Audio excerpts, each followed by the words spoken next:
तो हम आपको बता दें कि बड़ा प्रश्न में आज का यह बड़ा प्रश्न क्यों है, क्योंकि हिंदू महासभा के कार्यकर्ता कमलेश तिवारी ने जो हजरत मोहम्मद साहब के बारे में आपत्तिजनक टिप्पणी की थी, उसको लेकर मालदा में विरोध प्रदर्शन करता है एक मुस्लिम संगठन।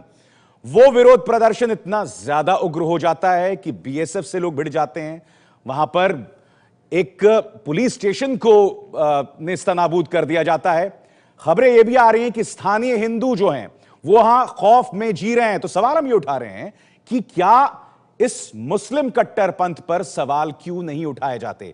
हम इस वक्त मेरे तमाम खास मेहमानों का परिचय आपसे कराना चाहूंगा। मेरे साथ वारिस पठान साहब हैं जो कि एआईएमआईएम से नेता हैं। हमारे साथ ही जुड़ रहे हैं असीम वखार साहब, समाजवादी पार्टी से नेता, राकेश सिन्हा, आरएसएस आइडियोलॉग, और यहां स्टूडियो, नोएडा स्टूडियो में मेरे साथ मौजूद हैं अजय गौतम साहब, और अब से बस कुछ ही लम्हों में मेरे साथ बीजेपी से नलिन कोहली भी जुड़ेंगे। मगर यह बहस क्यों, देखते हैं। क्या हमारे सभ्य समाज और राजनीतिक हलकों में मुस्लिम कट्टरपंथ को लेकर दोहरे मापदंड है? हजरत मोहम्मद पर आपत्तिजनक टिप्पणी करने के आरोपी हिंदू महासभा के नेता कमलेश तिवारी को लेकर पश्चिम बंगाल के मालदा में जबरदस्त बवाल हुआ। कालियाचक इलाके में थाने को जला दिया गया। बवाल करने वाले बीएसएफ से भी भिड़ गए। हिंसा प्रभावित इलाके में जाने की कोशिश कर रहे बीजेपी विधायक सहित 25 नेताओं को पुलिस ने हिरासत में ले लिया। बाद में विधायक सामिक भट्टाचार्य को छोड़ दिया गया। अब पश्चिम बंगाल की इस दूसरी घटना पर गौर कीजिए। कोलकाता में 9 महीने पहले एक मदरसा शिक्षक काजी मासूम अख्तर की सिर्फ इसी बात पर कुछ मुस्लिम कट्टरपंथियों ने पिटाई कर दी, क्योंकि उन्होंने मदरसे के बच्चों को राष्ट्रगान सिखाने की कोशिश की थी। तो बिहार में हम नेशनल एंथम को इंट्रोड्यूस करने का कोशिश किया, मगर वो लोग खिलाफ में चला गया। वो लोग बोला ये तो एंटी इस्लाम है, आप क्यों कर रहे हैं? जनगण मन अधिनायक जाए भारत भाग्य विधाता, भारत भाग्य विधाता, ये एंटी इस्लाम बात है। आप एक तो मदरसा का हेडमास्टर, आप ऐसे कभी नहीं स्कूल में एंथम नहीं हुआ, तो आप क्यों उसको इंट्रोड्यूस करना है? देश प्रेम जो एक शिक्षक का मूल कर्तव्य है, वो छात्रों को सिखाएंगे, और इसके लिए उनके ऊपर हमला होगा और वो स्कूल में घुस नहीं पाएंगे। सरकार अभी भी चुप बैठे हैं। अब इस पर भी गौर कीजिए कि जिस टीचर के साथ पिटाई हुई उसे 9 महीने से मदरसे में आने नहीं दिया गया है। मालदा में जिस कमलेश तिवारी की टिप्पणी पर बवाल हुआ वो आज जेल में है। पश्चिम बंगाल में आखिर क्या हो रहा है? कहां गए असहिष्णुता पर बड़ी बड़ी बातें करने वाले? बड़ा प्रश्न, क्या मुस्लिम कट्टरपंथ को नजरअंदाज किया जाता है? और इस चर्चा में आप भी शरीक हो सकते हैं। ट्विटर पर हमारा हैंडल है @ABP न्यूज हिंदी, उसमें लॉग इन कीजिए। हमारा आज का सवाल है कि क्या मुस्लिम कट्टरपंथ को नजरअंदाज किया जाता है? हां या ना में आप जवाब दे सकते हैं, और यह ट्विटर पोल अगले 24 घंटों तक चलेगा। हम आपको नतीजे बताएंगे अगले 1 घंटे तक के। और मैं आपको यह भी बता दूं कि मेरे साथ एक बेहद खास मेहमान भी जुड़ गए हैं, काजी मासूम अख्तर। ये मदरसा के वो शिक्षक हैं जिनकी 9 महीने पहले पिटाई हुई। क्यों? क्योंकि वो एक बच्चों को, मदरसे के बच्चों को राष्ट्रगान सिखा रहे थे या गाने के लिए बोल रहे थे, और कुछ कट्टरवादी मुसलमानों ने उनकी पिटाई की। मैं आपसे बात करूंगा, मगर मेरे साथ और भी कई खास मेहमान हैं। सीधे वारिस पठान साहब का रुख करते हैं।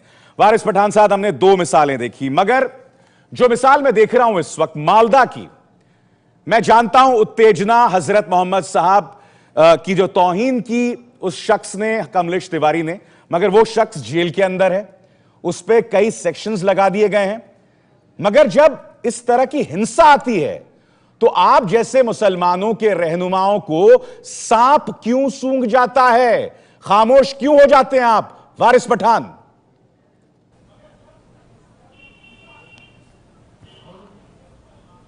देखिए, मैं सबसे पहले तो कमलेश तिवारी की बात करूंगा कि कमलेश तिवारी जैसे शख्स को जीने का कोई हक ही नहीं है। उसको जेल में रखा है, उसके खिलाफ जल्द से जल्द ट्रायल चालू करके उसको फांसी की सजा देनी चाहिए, क्योंकि उसने हमारे हजरत मोहम्मद सल्लल्लाहु अलैहि वसल्लम का इतना बड़ा उसने बात बोला है कि हर मुसलमान उससे नाराज है। उसने हर मुसलमान अकबरुद्दीन ओवैसी के साथ क्या होना चाहिए? वारिस पठान, जिसने मां सीता और कौशल्या के चरित्र पर उंगली उठाई। मुसलमान जिस पार्टी की नुमाइंदगी करते हो MIM, उसी का विधायक है अकबरुद्दीन ओवैसी। आपका ब्रांड आपका ब्रांड है। एक मिनट अजय गौतम, एक मिनट अजय गौतम, तो उसको फांसी क्यों नहीं दी? 2012 से लेकर 3 साल अजय गौतम, एक मिनट, उसको फांसी की बात करिए। बोलने तो दीजिए। एक मिनट हमने कभी ऐसा नहीं कहा। वारिस पठान, अकबरुद्दीन ओवैसी, अजय गौतम, एक मिनट, मुझे सवाल करने दीजिए। जल्द से ट्रायल चालू करके वारिस पठान सुनिए, वारिस पठान सुनिए, वारिस पठान, मेरा सवाल आपसे है, आप एक राजनीतिक रहनुमा हैं और आप फांसी चढ़ाने की बात कर रहे हैं, जो कानून इस देश में एग्जिस्ट नहीं करता। आप जो ईश निंदा कानून की बात कर रहे हैं, वो पाकिस्तान जैसे मुल्कों में है। ये वकील आपको शर्म नहीं आती? वारिस पठान, आपको शर्म नहीं आती? आप ईश निंदा कानून इस देश में लाना चाहते हैं? हमारे देश में भी मैंने क्या कहा है कि सुनिए, आप ट्रायल चलाइए, सुनिए मैंने क्या कहा, उसकी ट्रायल चलाइए और जल्दी से ट्रायल चला के उसको भी फांसी दीजिए। किस बात पे फांसी मिले? को तो फांसी दिया। अरे किस बात पे फांसी मिले, मुझे बताइए। कानून देश के लिए नहीं, पूरे वारिस पठान, मुझे वारिस पठान, मुझे शर्म आती है, वारिस पठान, मुझे शर्म आती है कि आप खुद को रहनुमा कहते हैं, के बाद में कहिए, आप खुद को राजनीतिक रहनुमा कहते हैं। वारिस पठान, हमारे दिल पे बात लगती है, दिल पे लगती है, मगर उसके लिए एक पूरा कानूनी ढांचा है जिसके जरिए आपकी समस्याएं संबोधित की जा सकती हैं। कि ऐसे शख्स को बिल्कुल तो अकबरुद्दीन ओवैसी और असदुद्दीन ओवैसी की बात क्यों नहीं करते वारिस पठान? क्योंकि मैं खुद एक एडवोकेट हूं। ये दोहरा मापदंड क्यों? आप मुझे बताइए, 21 दिसंबर 2012 को हैदराबाद की स्पीच में महालक्ष्मी के ऊपर जो बोला, मां कौशल्या के ऊपर जो बोला, मां सीता के चरित्र पर जो बोला, हिंदुओं के अंतिम संस्कार पर जो बोला, उसके बारे में क्यों नहीं बोलते कि पहले उन लोगों को फांसी दो जिसने ये कहा था कि मां कौशल्या कहां गई थी कि राम पैदा हुए, जिसके 5 केस आज भी हैदराबाद में चल रहे हैं, उसके बारे में क्यों नहीं बोलते हो? असदुद्दीन ओवैसी की बात क्यों नहीं करते हो, जिसने कहा था कि हम मिटा रहे हैं, ये नस्ल कुत्ती है, इनको मिटा दीजिए। एक मिनट अजय भाई, जरा शब्दों की गरिमा का ध्यान रखें। इनको सिर्फ रिमाइंड कर रहा हूं, ठीक है, उन्होंने जो भी कहा होगा। अजय गौतम, एक मिनट, अजय गौतम, एक बहस की गरिमा होती है। अजय एक मिनट, एक बहस की गरिमा, एक मिनट, मेरी बात सुनिए। मैं मानता हूं, आप जरा पहले काबू में लाइए अपने कंट्रोल। आप अपनी मेमोरी को चेक करवा लीजिए। ठीक है, हैदराबाद में किसके खिलाफ केस है? 5 केसेस किसके खिलाफ चल रहे हैं? एक मिनट, उग्र मत होइए इतना। नलिन कोहली, ये वाकई शर्मनाक है अगर एक राजनीतिक रहनुमा हिंसा को इस तरह से सही ठहराए। ये वाकई शर्मनाक स्थिति है नलिन कोहली।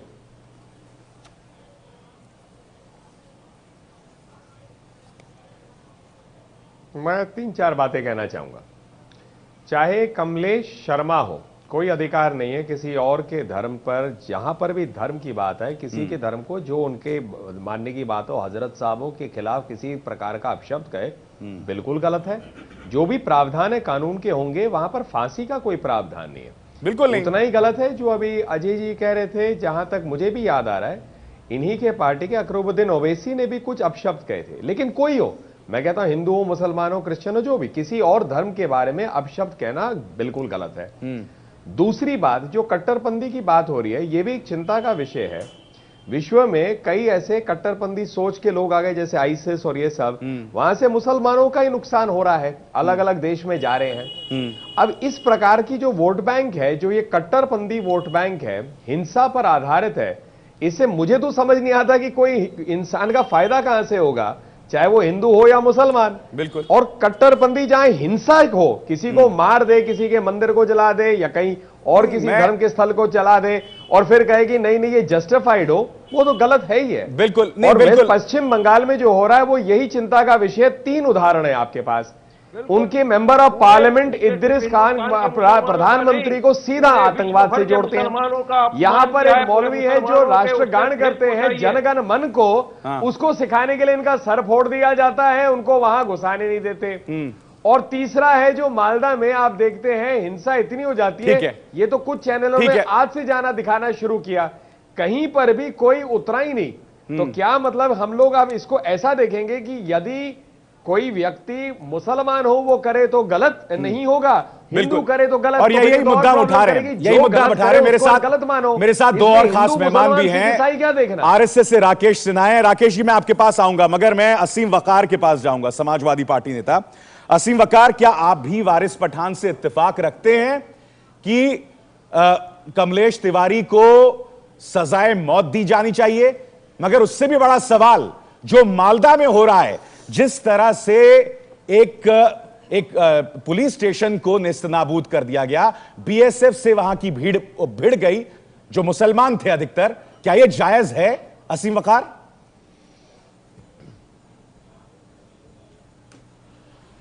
देखिए जनाब, सबसे पहले तो मैं आपकी चैनल पर एक बात कहना चाहता हूं कि हमारे मजहब में हमारे पैगंबर इस्लाम हजरत मोहम्मद सल्लल्लाहु अलैहि वसल्लम ने पूरी उम्मत को, पूरी कौम को एक संदेश दिया, एक मैसेज दिया कि कभी किसी के मजहब के बारे में गलत बात ना करो, कभी किसी के देवी देवता के बारे में गलत बात ना करो, क्योंकि पलट कर जब वो तुम्हारे धर्म के बारे में गलत बात करेगा तो तुम्हें बुरा लगेगा। दूसरी बात, हमारे यहाँ 1,24,000 पैगंबरों का जिक्र किया गया है, तो इस्लाम धर्म कहीं से इजाजत नहीं देता है कि हम किसी के बारे में कोई नाजायज टिप्पणी करें या किसी के धर्म के देवता या देवी के बारे में या अवतार के बारे में कोई इस तरह की बात करे जिससे उसको ठेस पहुंचे। रही बात सजाए मौत की, देखिए कमलेश तिवारी एक अदना सा इंसान है, बहुत तुच्छ टाइप का इंसान है। उसको माननीय मुख्यमंत्री जनाब अखिलेश यादव जी ने सबसे पहले राष्ट्रीय सुरक्षा अधिनियम के तहत एनएसए लगाकर जेल में डाल दिया है, क्योंकि हमारे मुल्क का संविधान जो है वो सजा का तरीका तय करता है। हमारे मुल्क में जो भी सजा मुकर्रर है जिस भी अपराध के लिए, वो उस तरह से दी जाएगी। ठीक है। लेकिन कुल मुसलमान और कुल सेकुलर आदमी ये चाहता है कि इस तरह के लोगों को, चाहे वो हमारी कौम में हो चाहे किसी और कौम में हो, उनको एक तरह से सबक देने के लिए सजाए मौत का प्राविधान होना चाहिए। कोई सेक्युलर आदमी इस बात को नहीं मानता। क्या बात कर रहे हैं आप असीम वकार? क्या बात कर रहे हैं आप असीम वकार? मुझे अच्छी लगी। मुझे अपनी धर्मनिरपेक्षता पे गर्व है। आपसे कर रहा हूं कि अगर हम अपने मुल्क में अगर कोई कानून इस तरह से बनाए, आप सेक्युलर लोगों के प्रवक्ता नहीं बन सकते इस तरह के बयान। कानून अगर इस तरह से बनता है, आप क्या बात कर रहे हैं? मुल्क में एक ऐसा कानून होना चाहिए। असीम वकार, आप क्या बात कर रहे हैं इस तरह से? चाहिए मुल्क में इस तरह का कानून असीम होना वकार, मैं हैरत में हूं। नहीं, मैं हैरत में हूं कि असीम वकार और वारिस पठान इस तरह के गैर जिम्मेदाराना बयान दे रहे हैं। इस तरह के कानून राकेश सिन्हा, कुछ कहना राकेश सिन्हा, मैं आऊंगा, मैं नलिन आपके पास आऊंगा। हमारे मुल्क में इस तरह का कानून होना चाहिए कि कोई भी आदमी नहीं होना चाहिए। नहीं राकेश सिन्हा, कानूनी रूप से बड़ी गलत बात कह रहे हैं। राकेश सिन्हा, मैं आपकी टिप्पणी चाहूंगा इस पे। राकेश सिन्हा कहना चाहता हूं, ठीक है। असीम वकार आप कह चुके, राकेश सिन्हा मैं आपकी टिप्पणी चाहता हूं।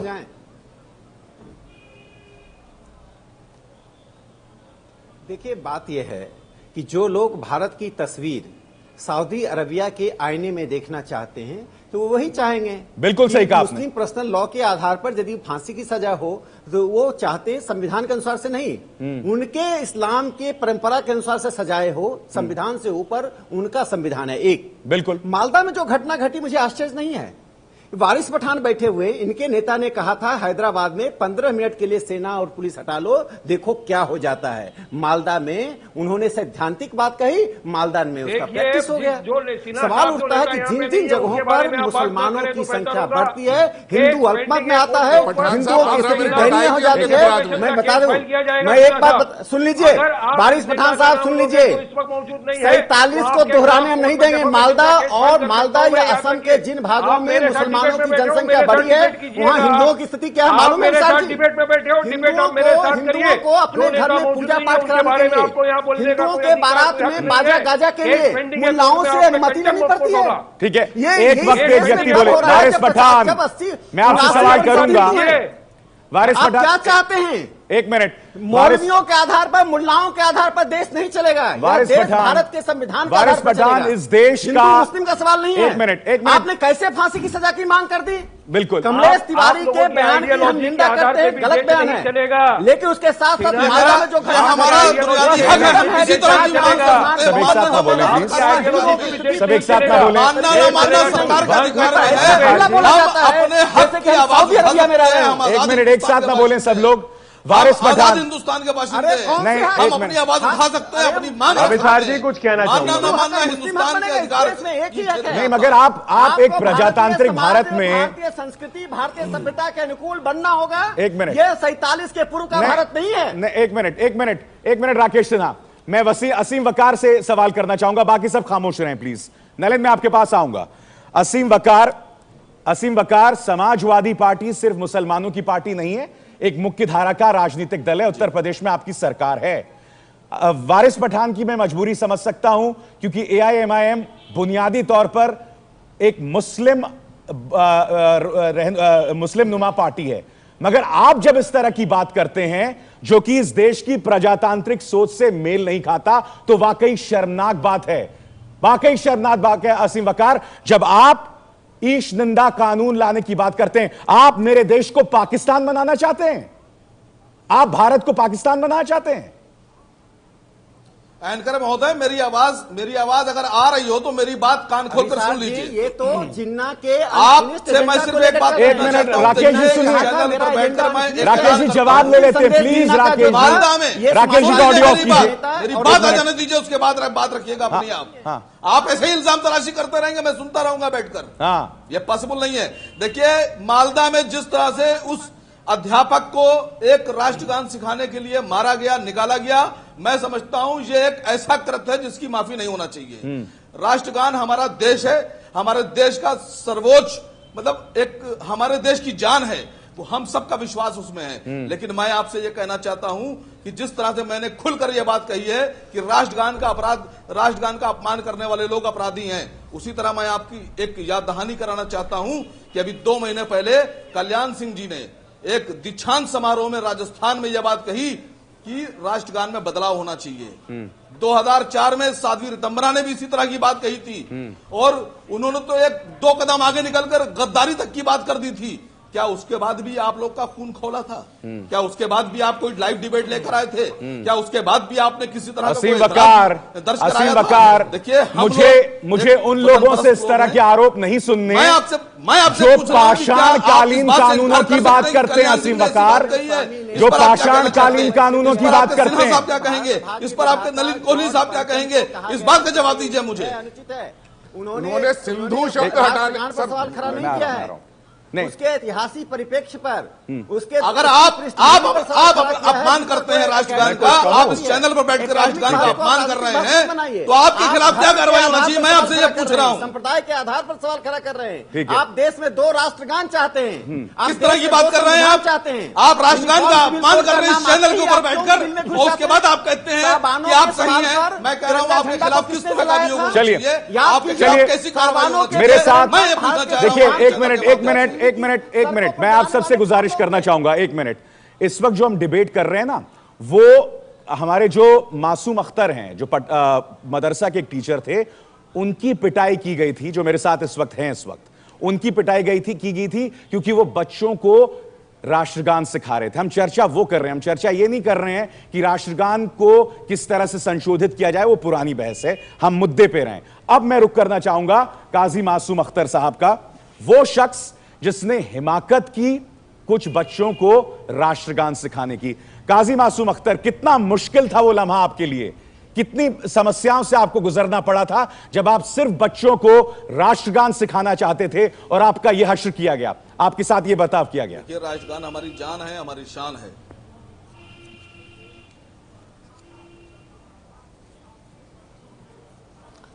जो बात है, हम तो स्कूल का टीचर था, तो high secondary school, government school का टीचर था। वहाँ से हम ट्रांसफर लेकर एक तो मद्रासे में आए थे, जहाँ मॉडर्न एजुकेशन होता है, जहाँ मॉडर्न सिलेबस फॉलो करता है। तो मद्रासा का मेजोरिटी टीचर हिंदू है। तो वहाँ हम जब गया, देखा वहाँ जो नेशनल एंथम जो होता है, राष्ट्रगान, वहाँ नहीं चलता था। तो हम जाने के बाद मद्रासे में कुछ रिफॉर्म करने का कोशिश किया, वहाँ डिसिप्लिन ले आने का कोशिश किया। वहाँ जो साइंटिफिक टेम्परमेंट स्टूडेंट लोग के अंदर वो देने का, फैलने का कोशिश किया। उसके बाद जो राष्ट्रगान जो हमारा है उसको हम इम्प्लीमेंट करने की कोशिश किया वहाँ। तो वहाँ स्टूडेंट लोग का हम जो हम लोग नेशनल एंथम उसको हम लोग सिखाया। हम पेयर का, हम लोग का जो मदरसा का जो पेयर होता है जी, वो अलग पेयर था। हम बोला जो ठीक है, वो प्यार भी चलेगा और हम लोग का जो नेशनल एंथम वो भी चलेगा, एक साथ भी चलेगा जी। तो इसके लिए हम स्टूडेंट लोग को ट्रेनिंग दिया था। तो जब ट्रेनिंग दे रहे तो हमको आइडिया नहीं था इसका खिलाफ आदमी लोग कुछ हो जाएगा। तो वहाँ का कुछ हार्डलाइनर जो है, कुछ आदमी जो लोग ऑर्थोडॉक्स है, वो लोग इसका खिलाफ नारा उठाया। कोई मैनेजिंग कमेटी का मेंबर, वो भी हमारा जो अटेम्प्ट है उसका खिलाफ में आवाज उठाया। जो टीचर भी आवाज उठाया। हमको कुछ शर्म लगा, हम लोग को समझने की कोशिश किया। It is our fundamental duty बिल्कुल टू ओबे आवर नेशनल बिल्कुल, इसमें गलत कुछ नहीं है, बिल्कुल गलत। वो लोग का अंदर कुछ आदमी हमको बोला है उस टाइम में, ठीक है, जो जनगण मन अधिनायक जो है भारत भाग्य विधाता है, भारत भाग्य विधाता है, सही नहीं है। अब सही है क्या गलत है वो बात अलग है, मगर वो अभी तक हम लोग का नेशनल एंथम है, उसको स्कूल में इंप्लीमेंट करना चाहिए और उसको लेकर आपकी पिटाई की गई। मैं समझ गया मासूम अख्तर, मैं 1 मिनट के लिए आपको रोक रहा हूं, मैं 1 मिनट के लिए रोक रहा हूं। वारिस पठान, मैं आपसे अब रिएक्शन चाहूंगा इस पे। क्या ये जायज था, क्या ये जायज था काजी मासूम अख्तर को इस तरह से पीटा गया? वारिस पठान, क्या यह जायज था? भारत भाग्य विधाता के इस मुद्दे पर उनके साथ उनका यह बर्ताव किया गया? वारिस पठान,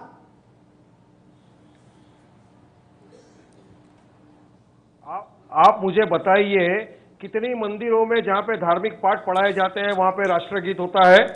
हम राष्ट्रगीत का पूरा सम्मान करते हैं, नेशनल एंथम की पूरी तरह सम्मान हम करते हैं, कॉन्स्टिट्यूशन का सम्मान करते हैं। कहां लेकिन करते मैं आपको हैं? बताऊं, मदरसा जो एक धार्मिक जगह है जहां पे कुरान शरीफ और हदीस की तालीम दी जाती है, क्या वहां पर कंपलसरी है राष्ट्रगीत पढ़ाना? अगर नहीं है तो नई चीज क्यों इंट्रोड्यूस की जा रही है? हम इसका उल्लंघन नहीं करते। अरे क्या वो मदरसा इस देश में नहीं है? आपके बात में विरोधाभास है। आप एक तरफ कहते हैं आपको जाता है, अजय गौतम, ये तो बहुत हास्यास्पद बात है। इस देश के अंदर ये जो कठपुतलावाद धीरे धीरे पनप रहा है, इसके समाचार नहीं है। आप 2012 के अंदर मुंबई के अंदर देखिए, जब एक रैली करके लोग निकलते हैं तो राष्ट्रीय सम्मान के लिए, शहीदों के लिए जो स्मारक बनाया जाता है उसको कर देते हैं, मीडिया की गाड़ियों को चला देते हैं, और राज्य सरकारें इनको मुस्लिम तुष्टीकरण के नाम से इन लोगों को कहा देती है। आज हकीकत करेगा जो लोग इस देश में राष्ट्रगान का सम्मान नहीं कर सकते, उन्हें इस देश में रहने का सैद्धांतिक तौर पर कोई अधिकार नहीं है। चलिए 1 मिनट, मैं 40 से ज्यादा देश है, 40 से ज्यादा देश है, क्या हिंदुओं को वोट देने की आजादी नहीं है? 55 से ज्यादा देश है, मुसलमानों को वोट ठीक है, आप सब मेरे साथ बने रहिए। आप सब अजय जी, आप सब मेरे साथ बने रहिए। मैं बहुत छोटा सा ब्रेक ले रहा हूं। आपने देखा वारिस पठान की बात का विरोधाभास क्या था। वारिस पठान एक तरफ कह रहे हैं कि हम संविधान में विश्वास करते हैं और दूसरी तरफ यह कह रहे हैं कि भैया मदरसे के अंदर राष्ट्रगान कैसे सिखाया जा सकता है। वो कहते हैं मैं संविधान में विश्वास करता हूं, मगर दूसरी तरफ कहते हैं कि सजाए मौत दी जाए वो शख्स के जो ईश निंदा कर रहा है। तो ये विरोधाभास हमें साफ तौर पर दिखाई देता है। मैं अब बहुत छोटा सा ब्रेक ले रहा हूं, यह बहस जारी रहेगी। तमाम खास मेहमान मेरे साथ बने, एक बहुत ही गंभीर मुद्दा है, बहस जारी रहेगी। हम आपको बता दें कि हमारे साथ काजी मासूम अख्तर, वो शख्स जिसे इसलिए मारा गया, इसलिए पीटा गया क्योंकि वो बच्चों को राष्ट्रगान सिखाना चाहता था। काजी मासूम अख्तर, मैं आपसे बहुत संक्षिप्त में जानना चाहूंगा, जब आपको पीटा गया था उस वक्त, तो पहला ख्याल आपके जहन में उस वक्त क्या आया था? आपने उनसे क्या कहा था जो लोग आपको पीट रहे थे?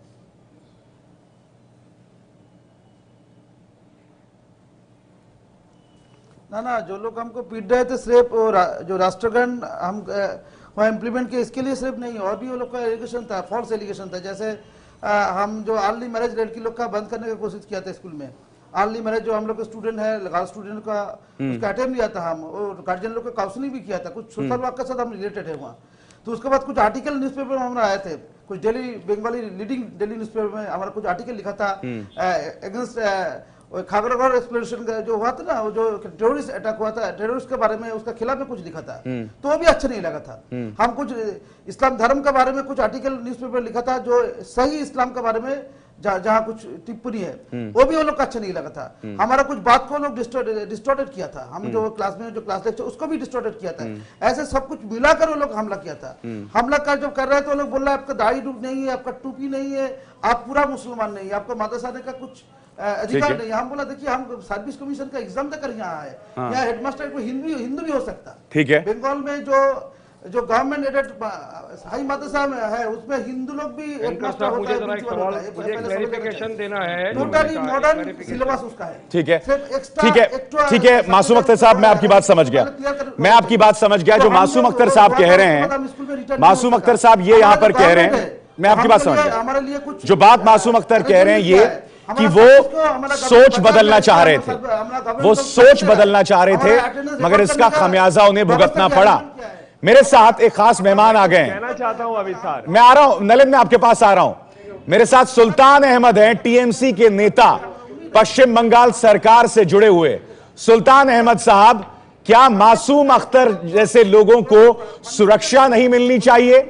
आपकी सरकार हाथ पे हाथ धरी बैठी हुई है, कुछ नहीं कर रही है, मासूम अख्तर जैसे लोगों को खमियाजा भुगतना पड़ रहा है। क्या यह सही बात है सुल्तान अहमद?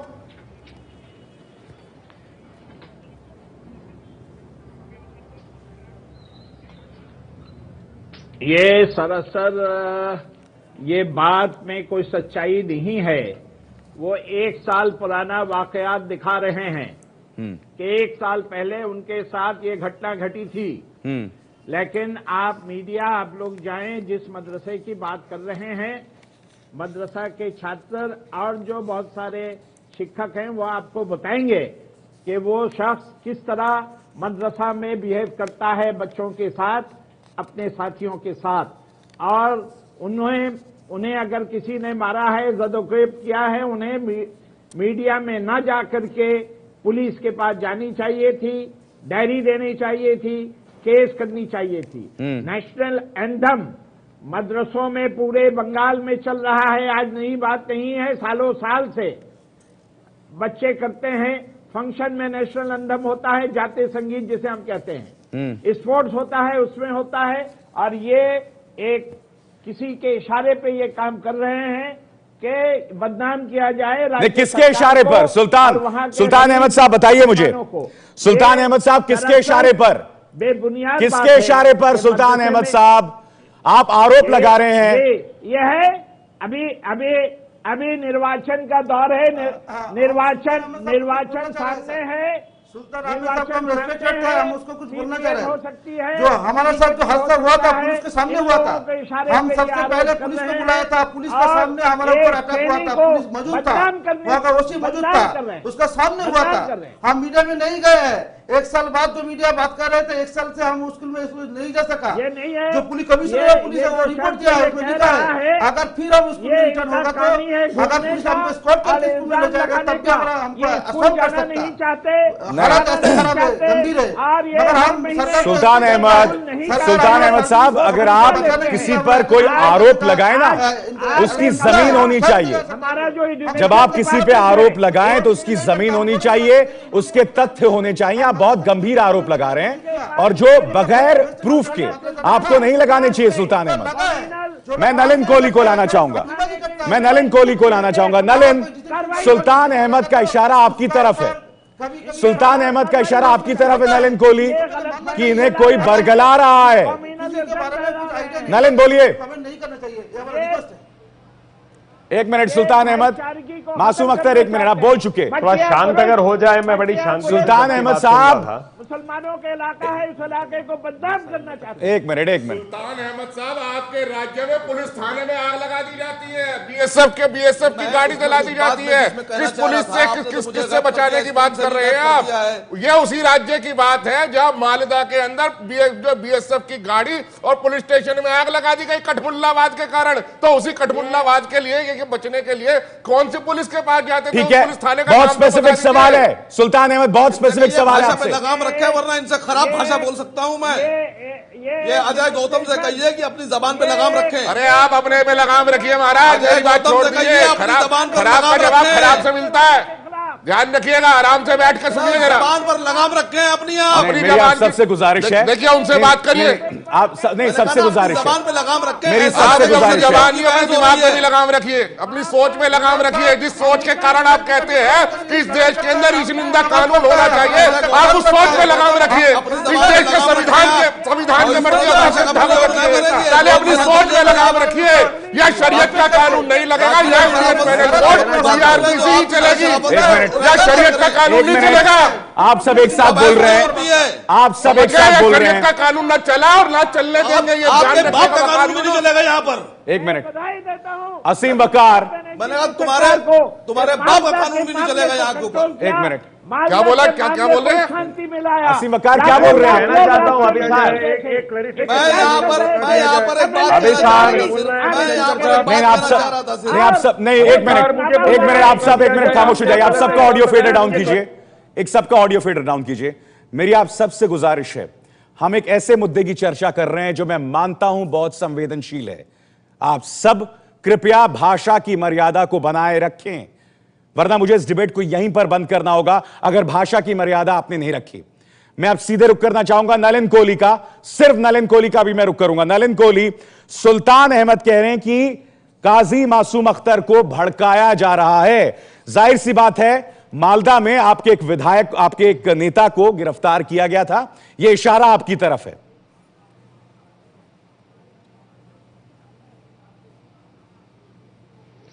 पहले अभी तक तो चर्चा चल रही थी, इसमें संविधान शब्द का कई बार प्रयोग किया गया। मुझे लगता है इस पर एक टिप्पणी अनिवार्य है। 1947 में हमारे पास ऑप्शन था कि भारत हिंदू देश बन सकता था, पाकिस्तान एक मुसलमान देश बना। भारत ने उसे रिजेक्ट किया। हम सब जो यहां बैठे हैं उस बात के लिए खुश रहते हैं कि एक ये सेक्युलर देश, बिल्कुल बिल्कुल सही, और जो संविधान है उसी के आधार पर हम लोग आगे बढ़ रहे हैं। उस संविधान में हमें बोलने की भी स्वतंत्रता है, अनुच्छेद 19 की बात करते हैं। अब अगर बोलने पर फांसी की सजा होगी तो यह सोच उस संविधान के विरुद्ध चले जाता है। ठीक है, और किसी भारतीय के पास यह अधिकार नहीं हो सकता कि मुझे संविधान का एक पक्ष पसंद है, दूसरा पक्ष पसंद नहीं है। या तो संविधान पसंद होगा या नहीं पसंद होगा। तो ये बीच बीच की बातें करके मुझे लगता है लोग संविधान का नलिन आप बहुत अहम सवाल उठा रहे हैं और उस सोच के आप नलिन आप बहुत अहम सवाल उठा रहे हैं, और मैं इसके लिए वारिस पठान और असीम वकार दोनों के पास जाना चाहूंगा। कमलेश तिवारी, ठीक है, मैं समझ गया। नलिन आप बात कह चुके, ठीक है, आप बात कह चुके। धर्म पर कोई ठीक है, अपशब्द वारिस पठान सुनिए मेरी बात, सुनिए मेरी बात वारिस पठान, एक मिनट। वारिस जी आ रहा हूं मैं आप ही से सवाल कर रहा हूं। जो मुद्दा यहां पर नलिन कोहली ने उठाया है कि ऐसा नहीं हो सकता कि आप संविधान का एक पहलू पसंद करें। नहीं, मैं आ रहा हूं नलिन, प्लीज मैं आ रहा हूं नलिन, कि आप संविधान के एक हिस्से को पसंद करें, दूसरे को ना करें। बहुत ही अहम मुद्दा है ये। अब आपका मैं जवाब चाहूंगा इस पे संक्षिप्त में। ज्यादा है तो पूछिए ना। बिल्कुल, तो मैं यही बोलना चाह रहा हूं अभी सर कि मैंने जब कहा कि मैं संविधान को मानता हूं, साथ ही साथ मैंने ये भी कहा था कि मैं नेशनल एंथम को भी मानता हूं, राष्ट्रगीत है। मेरा बात को रॉन्ग लिया गया है। अगर मदरसे में कोई पढ़ना चाहता है, सीखना चाहता है, कोई भी चीज को सिखाया जाए, स्कूल में सिखाया जाए, नहीं, अच्छा चीज है। आप ये नहीं कह रहे थे वारिस पठान, आपने कहा था कि मदरसे में क्यों राष्ट्रगान सिखाया जा रहा है। आप अपनी बात से पलट गए। मैंने किसी वारिस पठान आप अपनी बात से पलट गए। अब आप वारिस पठान आप अपनी बात से पलट गए हैं। अभी थोड़ी देर पहले आप ये कह रहे थे मुझे, नहीं वारिस पठान, थोड़ी देर पहले आप ये कह रहे थे कि मदरसे में क्यों सिखाया जाएगा राष्ट्रगान। मुंबई के अंदर एक थिएटर के अंदर किसी ने कहा था कि खड़े रहिए, तब ऑब्जेक्शन हुआ था। नहीं, मुझे दोहरे मापदंड दिखाई दे रहे हैं यहाँ पर। कोई भी चीज कर रहे हो, सच तो ये है, वो संविधान में नहीं लिखा है। कहना चाहता हूँ संविधान को मानिए। ठीक है, नहीं दोहरे नहीं, मैं स्ट्रेट बात करता हूँ अभी सर। संविधान और राष्ट्रगीत ये हमारा संविधान सिखा था। मैं एक लॉयर भी हूं, पहले मैंने आपको ये भी कहा, मैं एडवोकेट भी हूं। ठीक है, मैं कानून के दायरे में रहकर, संविधान के दायरे में रहकर ही बात करता हूं। ठीक है, मेरी बात को ट्विस्ट करके लोगों के सामने नहीं पेश किया जाता है। कंपल्शन, कोई भी चीज आप डेमोक्रेटिक कंट्री में रहते हो, आप किसी को मार के नहीं बोलते। ठीक है, कंपल्शन, ठीक है, वो एक अलग मुद्दा है। चलिए एक मिनट, चलिए मैं एक ब्रेक ले रहा हूं, मैं यहां पर एक ब्रेक ले रहा हूं। मगर मैं आपको बता दूं वारिस पठान साहब, आप इस बात को माने ना माने, थोड़ी देर बाद यह कार्यक्रम YouTube पे उपलब्ध रहेगा, आप खुद देख सकते हैं। आपने खुद कहा था कि मदरसे में आखिर राष्ट्रगान क्यों लाया जा रहा है, ऐसा क्यों। अब आप कुछ और कह रहे हैं, जब आप देख रहे हैं कि आप गिर गए इस मुद्दे पे। एक बहुत ही छोटे से ब्रेक के बाद मैं लौट रहा हूं।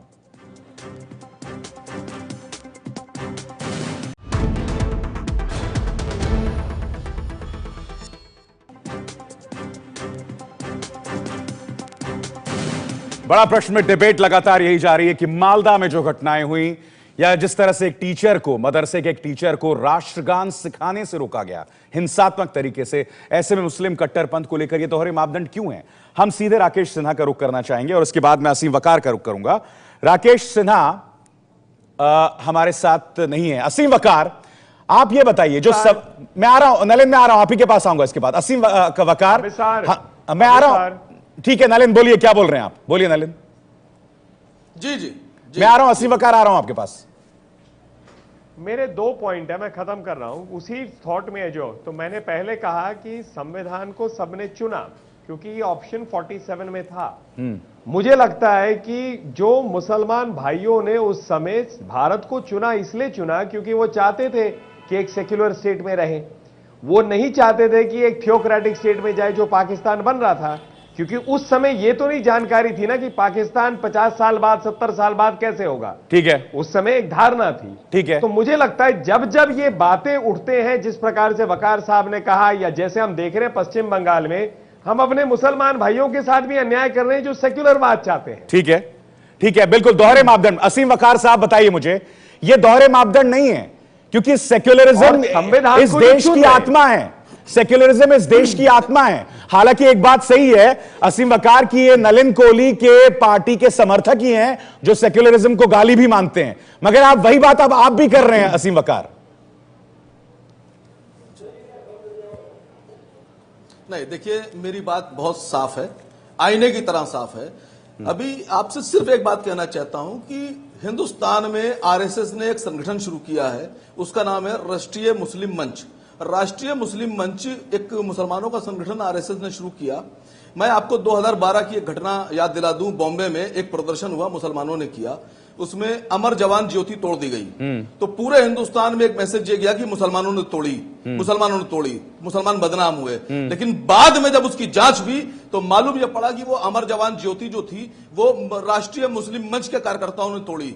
देखिए, जिस तरह की जिक्र मैंने अभी 2004 में साध्वी रितंबरा का किया कि उन्होंने राष्ट्रगान के बारे में कितनी आपत्तिजनक बात की, कल्याण सिंह ने कैसे कहा बदला जाए, इसी तरह के लोग मालदा में भी उस स्कूल में अभी देखिए वही बात आई। तो मैं समझता हूं कि पूरे मुसलमानों को छोड़ दीजिए, कोई मुसलमान नहीं इस तरह की बात करता है। मगर असीम वकार भाई, आप भी तो संविधान पर शक को शुबा जता रहे हैं कि मुसलमानों के पीछे से बंदूक चलाकर राष्ट्रीय स्वयंसेवक संघ अपनी बात रखना चाहता है। आप एक समानांतर कानून की बात कर रहे हैं। चलिए, सुल्तान अहमद मेरे साथ हैं, एक मिनट, आखिरी टिप्पणी में सुल्तान अहमद से चाहूंगा। सुल्तान अहमद, मालदा में एक जवाब देना चाहूंगा, एक छोटा सा। नहीं, नलिन आप बोल चुके, प्लीज। नहीं, नलिन आप बोल चुके, नहीं, नलिन आप बोल चुके।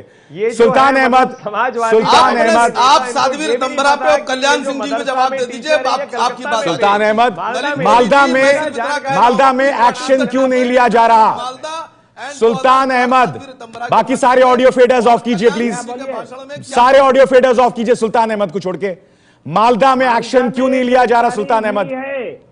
मालदा में गिरफ्तारी हुई है, मुसलमानों ने एहतजाज किया था, सीपीएम के कैडर वहां जाकर के मुसलमानों को इंस्टिगेट करवा करके थाने सर आप गलत कह रहे हैं, आप गलत कह रहे हैं सर, का रोल है। आप गलत कह रहे हैं। आती है अंजुमन अहले सुन्नतुल जमात ASG, थाने में ये वो जमात थी जिसने वहां पर दंगा किया, उस पर क्या एक्शन लिया आपने? का मामला सुने सुल्तान अहमद, सवाल का जवाब दीजिए आप। बंगाल के सैकड़ों मदरसों में सुल्तान अहमद सवाल का जवाब दीजिए। हमारे बच्चे पढ़ते हैं, बच्चियां पढ़ती हैं। ये गलत है कि मदरसा के बच्चों को हर मामले में मुसलमानों को उंगलियां दिखाई जाती हैं। आज बीजेपी और सीपीएम दोनों मिल करके मालदा में घटना घटाया है। चलिए अब मेरे पास राष्ट्रगान इस देश की आत्मा है, जिसे वो राष्ट्रगान का सम्मान नहीं कर सकता, उसे इस देश में रहने का कोई अधिकार नहीं है। चलिए, आप लोग सब बात कह चुके, ये बहस अपने आप में बहुत गर्म है, बहुत संवेदनशील है, हम इस बात को समझते हैं और इसके लिए जितना भी वक्त दिया जाए वो कम है, मगर मेरे पास वक्त की कमी है। बहुत सबका बहुत बहुत शुक्रिया। सुल्तान अहमद साहब, वारिस पठान, नलिन कोहली, असीम वकार और अजय गौतम, आप सबका बहुत बहुत शुक्रिया। और आपके साथ हमारे पोल के अब तक के नतीजे जो अगले 24 घंटे जारी रहेंगे। मुस्लिम कट्टरपंथ को क्या नजरअंदाज किया जाता है? 83% लोगों का कहना है हां, नजरअंदाज किया जाता है।